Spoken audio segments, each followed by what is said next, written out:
the often mentioned but never before released story, never talked about this publicly on the podcast, of the time that I had to come face to face with the snarling dog of war.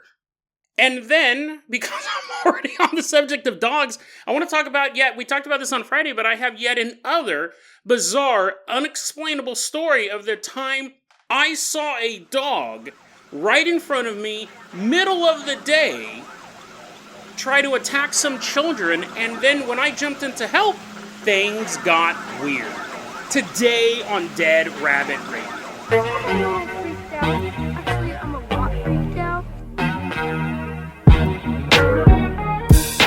Hey everyone, welcome back to another episode of Dead Rabbit Radio. I'm your host, Jason Carpenter. I'm having a great day. I hope you guys are having a great day too. I hope you guys had a great weekend. I hope you guys had lots of fun doing whatever you're doing.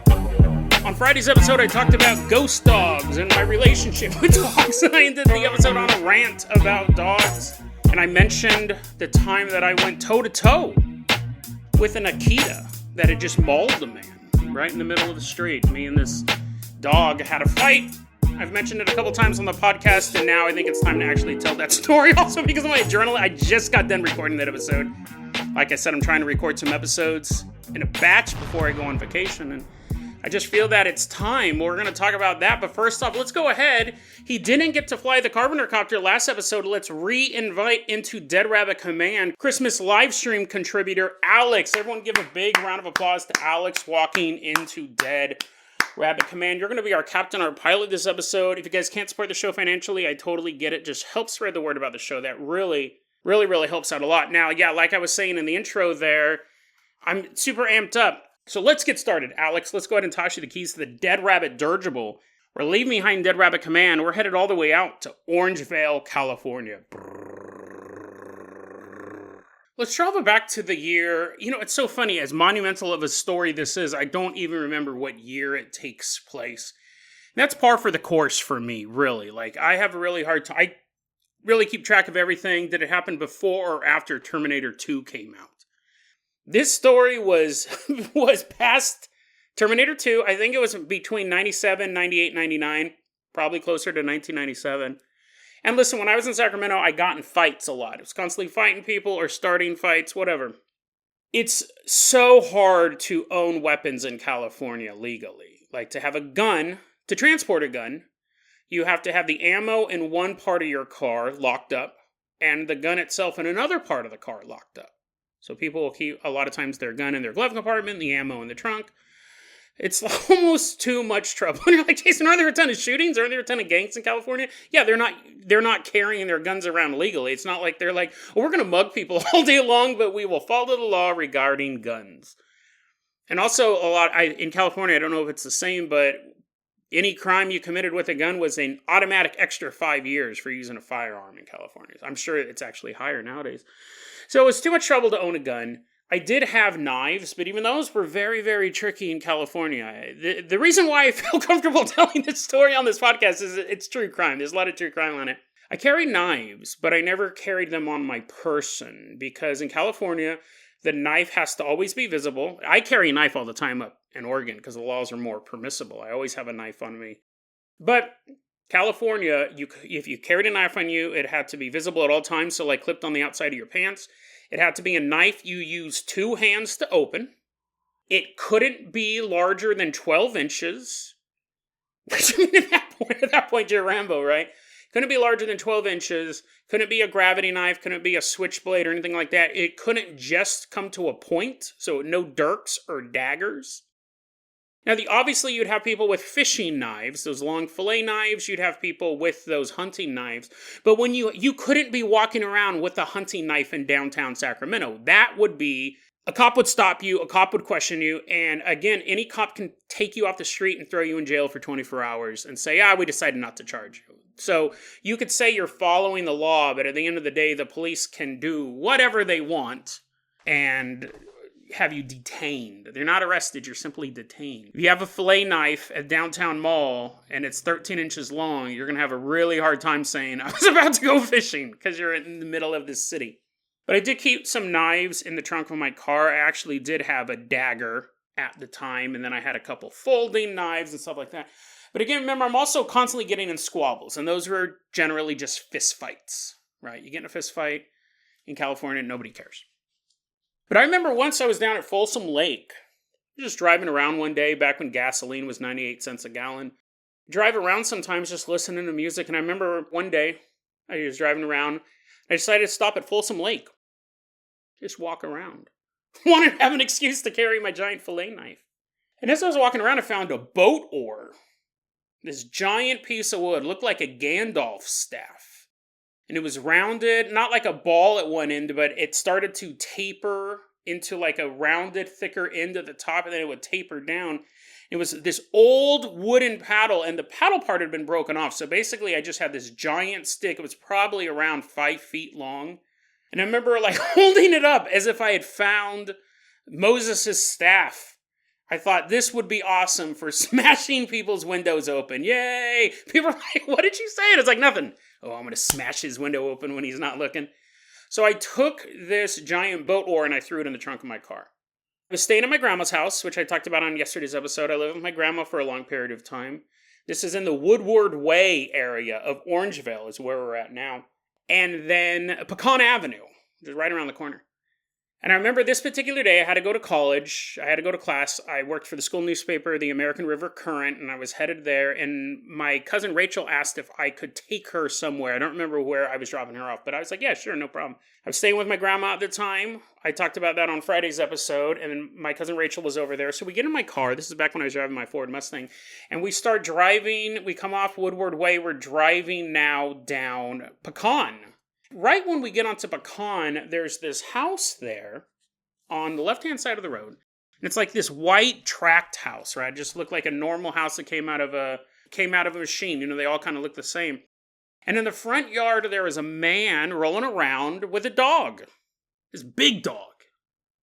I mean, this guy was probably around my height, right? I'm like 5'11". He's probably close to that. And this dog looked as big as him from tail to snout. They're kind of rolling around. And I remember it caught both mine and Rachel's eyes. We were kind of just chatting about whatever. When we came around the corner, we both saw that. And one of us, I don't remember which one said it, one of us said, are they playing around? You know, people wrestle their dogs all the time and grab tennis balls out of their mouths and stuff like that. I slow down. I'm driving very, very slowly now down Pecan Avenue towards Greenback. We're both kind of craning our necks to see what's going on. And I probably get maybe 75 yards away, and Rachel goes, I don't think they're playing. So I stopped the car. Now, this is a time before cell phones. I mean, sure, they existed. Donald Trump had one, you know. They had the giant block cell phones, the yuppies and stuff like that. We all had pagers, maybe. I don't even know if I could afford a pager back then. And I remember stopping the car. There's no way we could, alert any authorities. Plus, we didn't know what was going on yet, right? We don't know if this guy is still kind of wrestling, having fun with this dog, but I walked to my trunk. We both hop out of the car, and I walk to the trunk, and by the time I get there, I realize that this dog is attacking this man. And the attack is so savage. He's not screaming out for help. He's not making any noise whatsoever. This man is spending every ounce of energy he has just fending off this dog. And it's latching on and shaking on a body part, then latching onto another body part and shaking. It's trying to murder this man. Now, what I found out later, that this was an Akita, which is a dog that the Japanese bred to be a war dog. Nowadays, they're a pet. And what I found out later, too, is the people who raised this Akita was this. You had this really nice house. Well, I like tract housing, right? I like that kind of cookie-cutter house. And then I think one or two houses down was this old, decrepit Addams Family Munsters type house. It was gray with the paint flaking off and the spooky staircase and the spooky windows and all that stuff. And that's where the Akita came from. From what I found out later, there had been several reports to authorities that dog, that Akita, was getting loose and chasing kids around the neighborhood.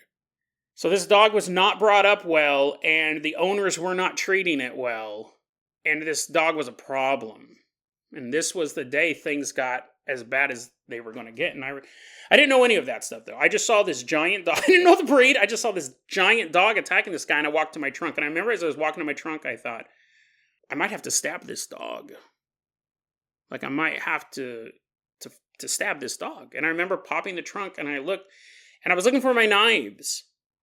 Now, this is such an interesting story for me. I hope it's interesting to you, but just my mindset. I remember going to the trunk looking for the knives because the knife is such a final weapon. There's no defensive use for a knife except brandishing it, right? I figured I might have to stab this dog. It's mauling this man. But what I didn't realize in the moment was that to use a knife, remember, you can't have a knife over 12 inches, so my knives are fairly small. Most of them are folding knives. And I would have to get incredibly close to this dog to stab it, right? I mean, within arm's reach, I'd have to get up close. But I wasn't thinking that at the time. I thought I might have to get a knife. I might have to stab this dog. I wasn't thinking about how close that combat would be. You brandish a knife on a human, the fight's over, right? People are like, no, I'm done. Dogs, they're not thinking like that. I walk and I remember kind of moving stuff around in my trunk looking for my knives. I couldn't find a single one. I had like 7 of them. And I remember being upset that I couldn't find my knife because this is a life or death situation. We don't have phones. Something needs to be done right now. And then I was like, I don't know what I'm going to do. And then all of a sudden, I realized that in my trunk, I have a 5-foot-long piece of wood. And little did I know that that was exactly what I needed. I picked the boat oar up out of the trunk, and just to be clear, I was not dressed to fight anyone this day. I was wearing Birkenstocks in my shorts and t-shirt, and I start walking towards this melee. And again, it's probably about 75 yards away from me. I start walking towards it, and I turn to Rachel, and I say, get back in the car. I realize that as ill-equipped as I may be, what else is going to happen? Who else can do anything? And right when I'm thinking that, this is such a crazy thing. This guy's rolling around with this dog. And right when I'm thinking like, okay, Rachel, you get back in the car so you be safe. Because right now, like, my brain's still kind of putting forth scenarios like, what if this happens? What if the dog comes into the car? I don't want Rachel to get hurt. Like, I'm sure I can take it, quote unquote. But I can't even say there was any sort of rational thought. Just these scenarios were kind of playing in the back of my head like someone doing quick mathematics. I remember once I was involved in this giant start of a gang melee. Right? Nothing happened. Nothing happened. But I happened to be there with about 20 dudes. Maybe about 20 feet in front of us was another 20 dudes, and we're walking towards each other. I was 35, by the way. This story, this gang story, I shouldn't have been in this type of thing at that age, but I'm walking with about 20 guys. I got 20 guys coming towards us, and I could see them holding weapons. You could see the silhouette of them holding bats and things like that. A pool stick. All basic rumble weapons like it's West Side Story or something. And as we're walking, I hear someone on our side say, they've got a gun. They said it a little more panicked than that, but they said it loud enough for everyone to hear. And I remember as I'm walking within a step, like I remember myself clearly lifting my left leg up to step. And I remember in my head, I go, they have a gun. You can't see it. That means it's a handgun. 6 to 15 rounds. You're not going to get shot. Just statistically, out of 20 people, and the way we were spaced out, 6 to 15 rounds, the chances of me getting shot in that moment, as far apart as we were in the dark, my chances of getting shot was incredibly slim. And I remember like that entire thought process went through my head at a single moment. And we continued to walk forward because obviously if I thought the odds were against me, I could have walked backwards. Now, nothing ever came of that. The fight never materialized. People called the cops. Everyone showed up. I was not there to fight. I was hanging out with some friends, and they wanted to rumble with some... it's a whole thing. It was a whole thing. But anyways, your mind processes stuff super fast in that situation, and you're incredibly calm. That's the weird thing. I get more anxious thinking about the story now than when it happened. So I have the boat oar, and I'm walking towards this guy, and I'm thinking, I remember kind of thinking hypotheticals, but I don't remember thinking what I was actually going to do. And around that time, I saw a minivan pull up, and now it is directly across from the guy. Like, they're maybe separated by 20 feet. This minivan pulls up, and there is the guy on the grass. And what are they going to do, right? They're watching this. And I found out later it was a mom and a little boy in this minivan. Again, no cell phones. And then behind the minivan pulls up an unsung hero, a male woman out on delivery.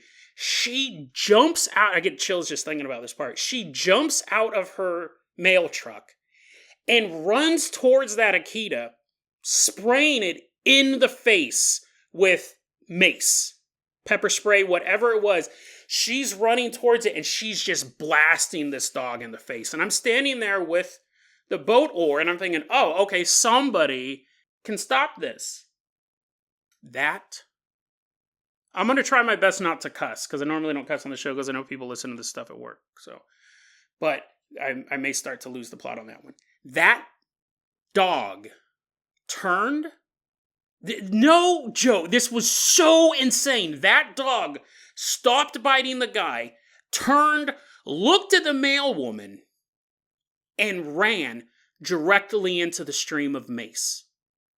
He was headed right for her.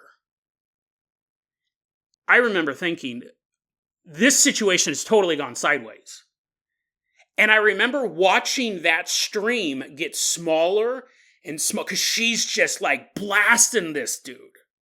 And the dog is literally running into the stream, and I'm watching the stream get smaller and smaller and smaller as that dog's closing the distance. And it gets within, maybe like 10 feet of her. She runs. Like, what are you going to do? Right? This dog is enraged. It ran into the stream, and now I'm watching her run, and she runs around the minivan. Because, the mail truck has a giant opening in it. She can't get in the car because the dog will follow her. She runs around the minivan, and the dog's right behind her. It's like a fucking Looney Tune. I watched them do 3 laps, and each time she would run around the minivan, and the dog was right behind her. And then I'd see him disappear behind the back of the minivan. And then she reappears, and the dog is running right behind her, and I watch her disappear back behind the minivan. And on that third pass, that kid, that 8-year-old boy, opens up the side of the minivan. I watch the male woman straight up like shoulder jump into the minivan, and that kid slams that door. It was right on her. The man is lying prone on the grass. I don't even know if he's alive at this point.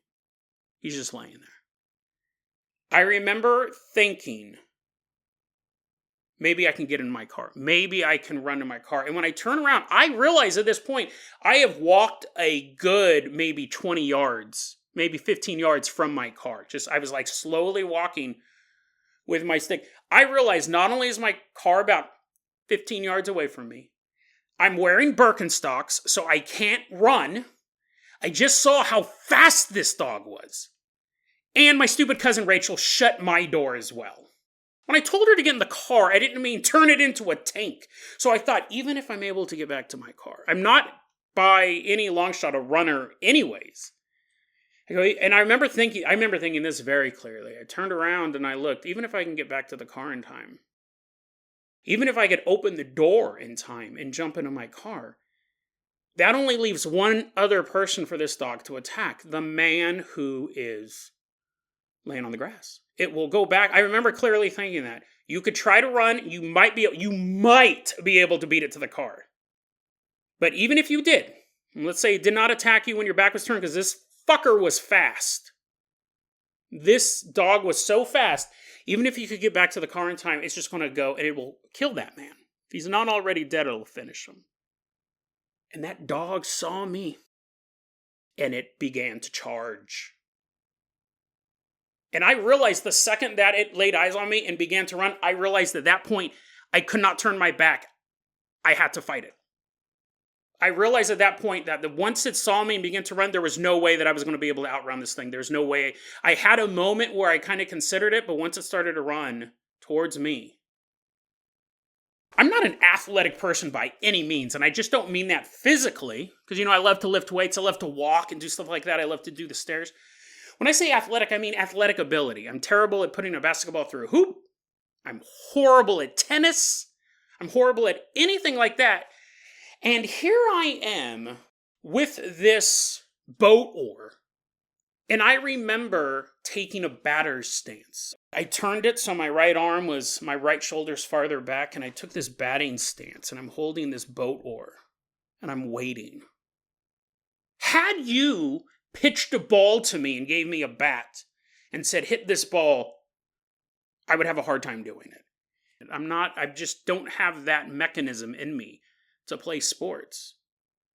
And I remember taking this batter stance. It was so natural, right? Take this batter stance with this 5-foot long piece of wood. And the dog is getting closer and closer. It's moving so fast, right? And I square up, and as it gets close enough to me, I see, literally, this is no exaggeration, because I remember this so vividly. I saw the mace dripping off of its face. I could watch all of this stuff just dribble down its fur. Its entire face was wet. And I squared up. And I don't know how I calculated this. It had to have just been a miracle from on high. That dog got right within striking range. And I swung that oar so hard, I heard a crack. I hit this dog, this Akita attack dog, right in the head. I swung, and I don't remember aiming, I don't remember calculating, I don't remember figuring anything out. I swung at just the right time that tip, that bulb of the boat oar smashed into the side of its head with more force than I've ever put into anything before. And I heard a crack. But then I heard a louder crack. And I hit that dog so hard, and I heard that first crack. And then I heard the second crack, and I knew what that second sound was. The oar had snapped in half. I busted a solid piece of wood on this dog's head, and I heard that second crack, that unmistakable sound of wood snapping. And the thing is that when I swung it as a baseball player, when I swung it like a bat, at just the right moment, I followed through like a baseball player, hitting a homer. My entire body twisted to the left, and I remember I hit it, and I heard that first crack, and then I heard the second crack, and I followed through, and now I'm looking up at the beautiful California sky. My entire right side of my body is exposed. And I remember swinging through like a baseball player, and I look up, and the only thought that popped in my head was, you're dead. I've exposed the juiciest part of Jason, all of those delicious organs and muscle tissue, to this attack dog, and I have no way to fight it off. My oar is broken. I remember following through, and I look up at the sky, and I thought, you're dead. The street was silent. And a moment passed. I was literally waiting for the end. And then another moment passed. And after about 2 or 3 seconds, which seemed like forever, I'm still frozen in this weird position like a baseball player, how he's followed through. And I turn my head and I look down. And the dog is just standing there. And then I kind of readjust my body so I'm facing it full on, and the dog goes, shakes his head. It's not looking at me now. It's looking straight ahead like the height of a dog. And I'm looking down at it, and I'm holding this boat oar. And the dog just turns, walks back home. So I take off running, or jogging. Really, I'm in Birkenstocks. I start jogging to the man on the ground, covered in blood. The male woman gets out of the minivan. At this point, people had called the authorities. Because what happened was, I did not know this at the time. When I was standing there with that boat oar, and that dog was running towards me, because, it's a really close-knit neighborhood, at least it was back then, There was a guy right across from me, really right, like, see, we're on Pecan Avenue. On one side of the street's a spooky old house with a crazy dog. On the other side of the street, there was a man who was cleaning his rifle out. He had taken his rifle apart and was cleaning it on this day. He had seen what was going on, apparently, because he told my grandma this, because over time, like, that's how I found out that the dog was chasing kids around the neighborhood. Like, there are elements that I heard afterwards. This guy told my grandma, he goes, I was cleaning my rifle and I saw what was happening and I was assembling that rifle as quickly as I could. He was putting it together and he goes, and I watched your grandson stand in that road. And he goes, I'm just putting it together. I'm putting this gun together. And he knocked the shit out of that dog. Fire department shows up. They're bandaging this dude up. Ambulance shows up. The neighborhood is so noisy now, right? All the sirens. It was so interesting. They throw him in the ambulance. They take him off. And I remember the firefighters hosing down the driveway because there was just blood everywhere. I had blood on my feet when I don't know how to help the guy, too. We got over there, it was just blood. This guy had gotten chewed up. And I remember I got blood all over my Birkenstocks. I got blood all over my feet. The male woman, she had jumped out and we're kind of like, what do we do? We're still in shock. Ambulance, fire engine shows up. And I remember one of the firefighters was washing the blood off the driveway. And then they left. And I remember walking back to my car and thinking, I don't know anything about this dude who just got attacked, but somebody's going to come home from work or from school and they're going to have no idea that this just happened. There's no blood. There's no evidence, nothing. There would have been blood on the grass, but who looks at the grass every time you come home? I dropped Rachel off. I went to school. I have to do stuff, right? I'm always doing something. And again, it wasn't sinking in exactly what I had gone through. So that's the end of that story. What I found out later, sorry, this has gone on way longer than I thought it would, but what I found out later was, I talked to the guy. After about a month or two, I went to the dude's house who got attacked, and I said, hey man, it was in the newspaper. There was a little paragraph in the Sacramento Bee, man mauled by dog. It said nothing about the heroic actions of a future podcaster. It didn't have to, right? Just a little blurb in the Sacramento Bee. I remember talking to the guy later. I said, yeah, I was there.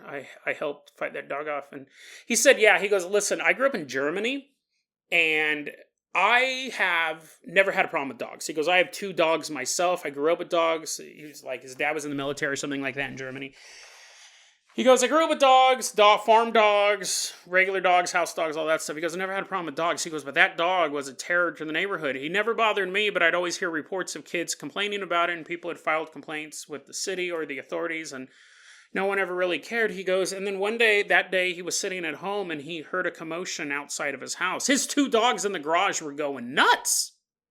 And he heard a dog outside the garage. And so he's like, oh, I wonder what's going on. Does this dog need something, right? Again, he's never had a need to be fearful of a dog. He goes, I walk and I look out and I see it's my next door neighbor's Akita, or that neighborhood's Akita. Again, I don't know if there was a house in between the two, but I saw that it was the Akita and I thought, oh, maybe he needs help. He goes, I opened that door. I was home all alone. He goes, I opened that door and the dog immediately jumped on top of me and began attacking me. And I'm fighting this dog off, and we're in my foyer, right? We're in the opening, the entrance of the house, and he goes, that dog tried to drag me into the house. My dogs in the garage are going insane. They're barking so loud, but they're locked in the garage. And he goes, I remember thinking, this dog is trying to murder me. This dog, if it gets me into the house, it will kill me. My only hope, he told me this is nuts. He goes, I knew that my only hope was to get out of the house and maybe someone would see what was going on. So as this dog was trying to drag him in the house, he used really the last reserves of his strength to push himself and the dog out into the lawn, where they rolled across the lawn, and my car is coming around the corner right then. Absolutely insane. So it broke his wrist. It bit him so hard it broke his wrist. He had a giant gash down one of his arms, like it took out muscle tissue. And I go, so what happened with the dog? He goes, oh, they put it down. Not only did they put that dog down, I own their house. It's like, really? He goes, yeah, I sued him. I own that house now. It might have been more than 2 months afterwards, another thing about that, but he's like, no, yeah, I took their house. I sued him, and I own it now. The dog had been reported to be a problem. So that's the Akita attack dog story. Again, it went on a lot longer than I thought it would. Hope you guys were entertained by it. It gave me, for a long time, I had PTSD from it. I don't know if I'd go so far as having PTSD from it, but I definitely would sit around and I would fantasize about different ways that I could have beaten that dog. I would sit around and go, dude, what if I had a sword in my trunk and I just lopped its head off? What if I had a shotgun in my trunk? Blew it away.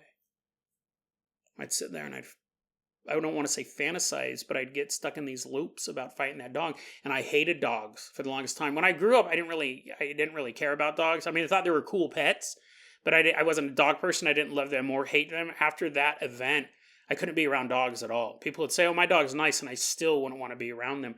And the way that I got over that was, at one point I was homeless, and I had friends that were helping me out. Like, I was living in one guy's garage for a while. Great guy, my friend Gherkin. And then my friend Kara offered me to stay at her place for a while. And, I was going to watch her kid during the day. She worked during the day, and it was this awesome kid named Liam. We just played PlayStation all the time. Stay at her place. But she had two dogs. This giant German Shepherd named Tango. He was a super smart dog, right? He was like a $50,000 German Shepherd, like super trained and stuff like that. And then little Jake, this little wiener dog. But when I walked in the house, I was homeless, so I was like, are you kidding me, dude? But Tango kind of stayed out of my way. But Jake was just constantly barking, and he was afraid of me, which was making me afraid of him. And I remember that very first night, I was like, dude, I don't know if I can do this. And like Tango was chilling wherever. I oddly wasn't super nervous around him, but Jake was making me nervous because he was so unpredictable. And I remember thinking, dude, it's been like 10 years. It's been like 10 years you've been afraid of dogs. And on that very first night, my very first night staying with Kara, I grabbed Jake and I took him to bed. I said, you're sleeping with me, bro? Because otherwise, I don't know if I can do this. Like, I got to bond with you now. And he's a wiener dog. What's he going to do, right? He's a little schnauzer.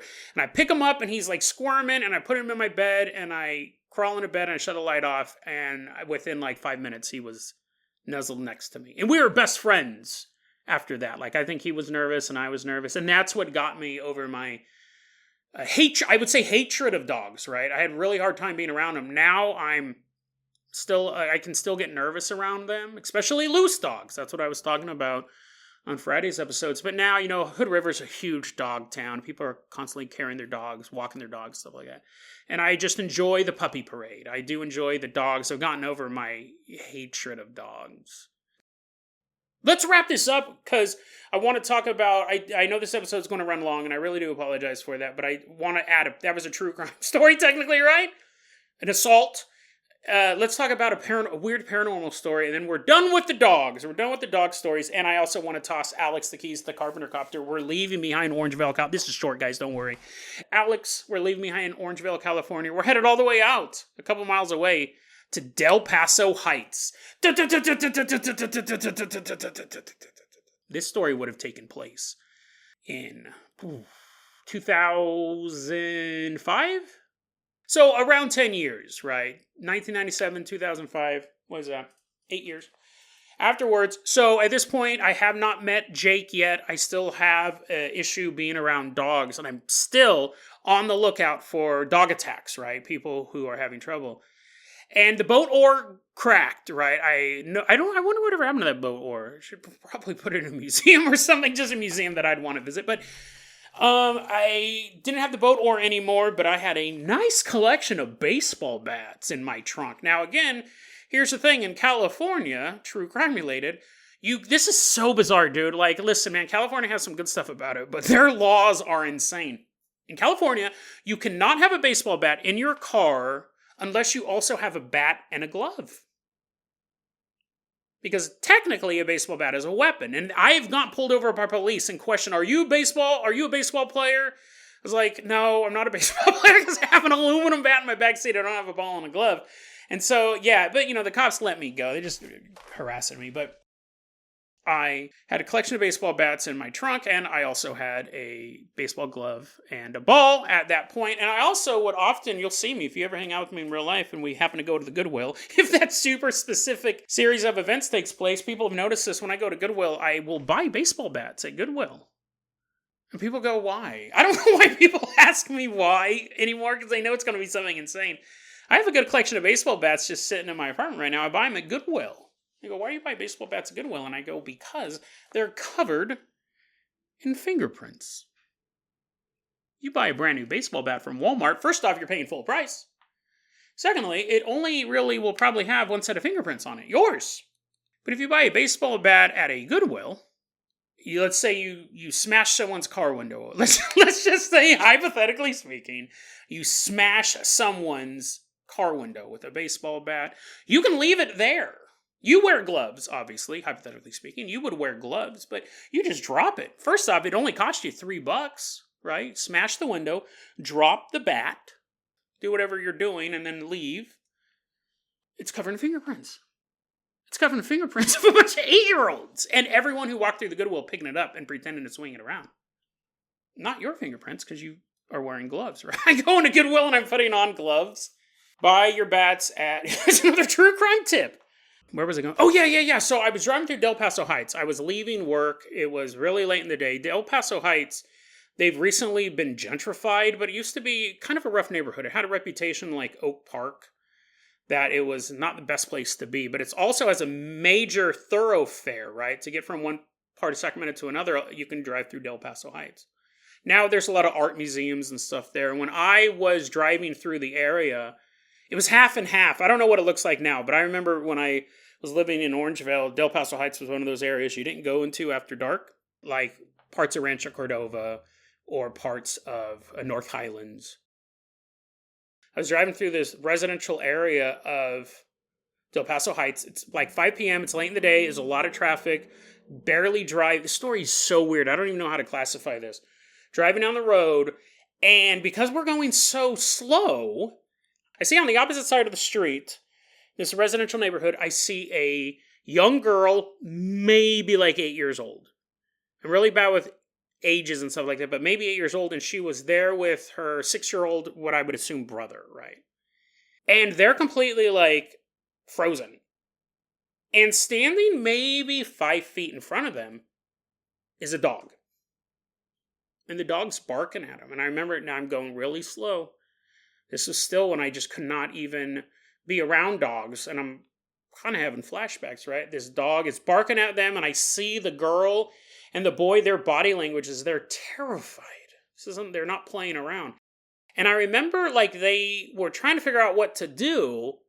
I think the little boy started to step forward, maybe to try to get around the dog, and the dog, I'd never seen a dog do this like in anger before. It reared up. It stood up on its back 2 legs and just barked so loud, and the girl straight up flinches backwards. She grabs the boy, and then all at once, the girl starts running, the boy starts running, and the dog starts running after him, barking. And at this point, when I was watching this going on, I'm already slowing down.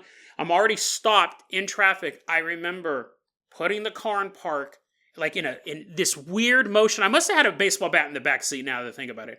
I put the car in back, pulled out my Goodwill baseball bat, and now I am running down the sidewalk. Middle of the day, traffic jam, like in one motion now. And this, again, I'm not a runner, but luckily I had tennis shoes on at this time. I'm running down the street and I see this dog in front of me. It was like this tan dog. I don't know what breed it was. It's running. I see the girl running and the boy running in front of me, and then the dog behind them, and then I'm behind the dog, and I'm running with this bat.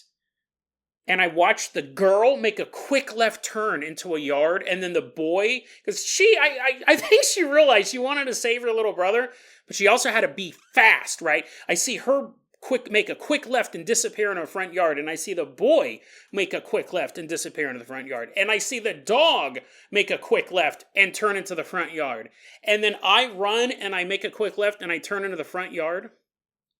This dad is sitting there. This mom is standing there.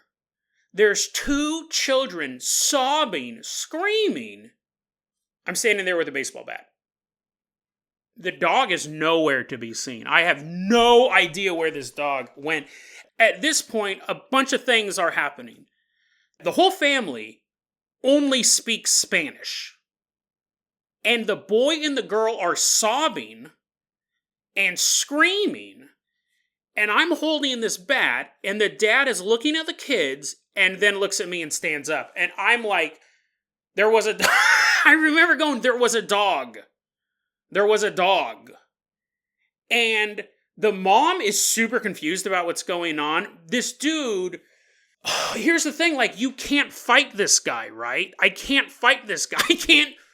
I'm like, I might just have to take an ass whooping right now or try to run away and get back. I don't know what to do. I can't lay this guy out. He's the hero. Like, he's the one who just sees this man run into their front yard right after their children. The children are screaming.